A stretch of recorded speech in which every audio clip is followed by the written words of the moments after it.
감사합니다. 존경합니다. 사랑합니다. 정강훈 인사 올리겠습니다. 아까도 커피 얘기가 나오는데요. 비하인드 스토리 이런 게 있어요. 커피가 사람 에너지를 갖다가 증대를 시키죠. 그래서 교황한테 그 커피 열매를 갖다가 바쳤다고 합니다. 로마의 교황이 커피 열매를 보고 악마의 열매를 그랬대요. 악마의 열매라고 해서 띵겨버렸답니다. 띵긴 걸 갖다가 아궁이에다가 그냥 막 쳐넣었는데 조금 있다가 보니까 커피가 있죠. 그래서 온 교황청이 다 커피 향기로 가득 찼다고 합니다. 그 이후로 보면 커피가 여행을 탔다고 하는데요. 신빙성이 있는 얘기인가요? 아까 여기 들어오기 전에 아까 교수님께서 준 그 화제라는 책을 제가 잠깐 읽었어요. 네, 그게 보니까 재밌는 얘기가 하나 있길래 잠깐 소개를 해드릴게요. 한 남자가 이제 술을 열심히 먹었습니다. 술이 너무나 취한 거예요. 그래서 종업원을 불렀습니다. 술이 너무 취해서 종업원한테 야, 술 깨는 약 좀 가져와. 그렇게 얘기를 했습니다. 종업원이 잣대리 술 깨는 약을 가져왔습니다. 여기요, 계산서요. 원래 주관한상 주제는 시간입니다. 시간인데 그 크로노스하고 로도스라는 키워드를 가지고 한번 시간을 한번 제가 한번 풀어가 볼게요. 그 시간의 시는 그 크로노스입니다. 크로노스. 많이 들어보셨죠? 안 들어봤나? 크로노스가 탄생하게 된 배경이 이제 하늘의 신이 우라노스고 땅의 신이 이제 가이아라고 합니다. 그 두 사이에서 크로노스가 탄생을 했는데 그 하늘의 신인 우라노스가 자기 자식한테, 자기 자식 크로노스죠? 자기 자식한테 권력을 뺏기려고 너무나 두려운 거예요. 그래서 자기 와이프인 가이아 자궁 속에다가 이 크로노스를 다 숨겨놓은 거예요. 절대 빼내질 않는 거예요. 그러니까 자기 와이프인 가이아가 훗날 낫을 가져와서 크로노스한테 살짝 줍니다. 살짝 몰래. 그리고 어느 날 우라노스가 이제 가이아 몸속으로 접근을 할 때 크로노스가 갑자기 딱 낫을 들고 나와서 우라노스의 생식기를 거세를 해버립니다. 그래서 그 우라노스, 그러니까 크로노스 아버지죠. 우라노스 상처에서 나온 피가 나중에 시간이 되었다고 합니다. 그리고 그 크로노스가 잘린 생식기는 나중에 이제 바다에 던졌는데 그 바다에 이제 거품이 일어났고 그게서 아프로디테가 태어나요. 그게요. 아프로디테 그러면 잘 모르시는데 그 비너스라고 그러시면 알 겁니다. 아마. 그 비너스의 탄생이 그렇게 시작이 된 거예요. 근데 이제 문제는 여기에서 시작을 해요. 크로노스가 자기 아버지를 그렇게 이제 거대를 시켰잖아요. 그러니까 자기도 나중에 결혼해서 자기 자식을 낳았는데 자기 자식을 6명이나 낳았어요.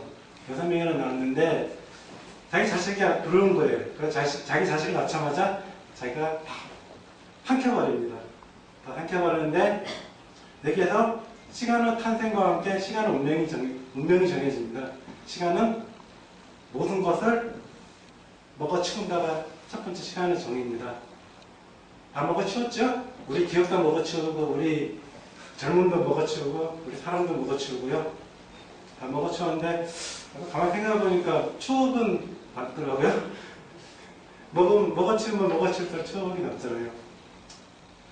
여기 좀 더 스토리를 더 가면은 그 크로노스가 자식이 6명이라고 그랬잖아요. 그게 막내 자식이 그 제우스인데 이제 크로노스가 먹어치운 것을 갖다 먹어치워갖고 있는데 나중에 이제 자기 아내가 그 약을 탄 술을 갖다가 크로노스가 이렇게 먹입니다. 나중에 크로노스가 그걸 토해내거든요. 그래서 자기 자신 6명이 다 한꺼번에 이제 살아남게 되는데 그 중에서 막내인 제우스가 나중에 크로노스하고 권력 싸움을 해서 결국에는 신들의 왕이 되었죠. 두 번째 키워드가 이제 로도스인데요. 그 로도스는 그 장미의 섬이라고 합니다. 그 지중해 있는 이제 조그만 섬인데요. 그 16세기에 있었던 얘기예요. 그 터키, 지금의 터키죠. 투르크의 이제 왕이 술레이만 1세라는 애인데, 이게 이제 투르크가 이슬람교인데 계속 이따 세력을 확장을 하고 있었어요. 그런데 그 당시 로도스는 그 기독교였거든요. 성묘한 기사단이라고 기사단이 그 로더스를 계속 지키고 있었는데 그게 하얀 물에 가시인 거예요. 그래서 이 술레이만 일대가 10만의 대군을 이끌고 로더스를 공격을 합니다. 로더스를 공격을 하니까 로더스는 솔직히 이제 베네치아 입장에서 보면 로더스를 기독교 땅을 갖다가 줄 수가 없잖아요. 이 사람들한테. 그래서 베네치아에서 그 마르티넨코라는 축산 기술자예요. 그 성을 잘 보수를 잘하는 사람인데 그 사람을 갖다가 로더스에 보냅니다. 로더스에서 성을 보수를 하게 해요. 그러고 나서 성에 대한 모든 보수 과정을 갖다가 걔한테 정권을 다 넘깁니다. 마르티넨코라는 사람이 정권을 다 받았으니까 감사 표시를 취하면서 이제 성요한 기사단에게 감사 표시를 취하면서 한마디를 딱 덧붙였어요.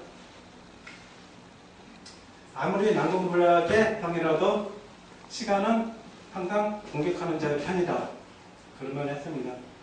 결국에는 로더스 함락되죠. 6개월 동안 버티다가 시간을 공격하는 자의 편입니다. 결국은 터키가 이게 되죠. 우리가 흔히 하는 변명 중에서 시간이 없었다라는 변명을 많이 합니다. 근데 실제적으로 세상에서 가장 못난 변명이 시간이 없어서랍니다. 시간은 저희가 만들면 되잖아요. 시간은 저희가 공격하는 자의 편이고요. 제가 가장 좋아하는 시간에 대한 말은 시간은 모든 것을 넓게 만든다. 또는 시간은 모든 것을 늦게 만든다. 틀린 말은 아니죠? 여러분들 보니까 많이 젊은데 젊다는 거 있잖아요. 젊음, 그게 가장 확실한 경쟁력이라고 합니다. 여러분들 더 화이팅 하시기 바랍니다. 지금 봄이에요. 봄날이 옵니다. 봄날이 밀려오고 있습니다. 봄날은 가겠지요? 경청해주셔서 감사합니다.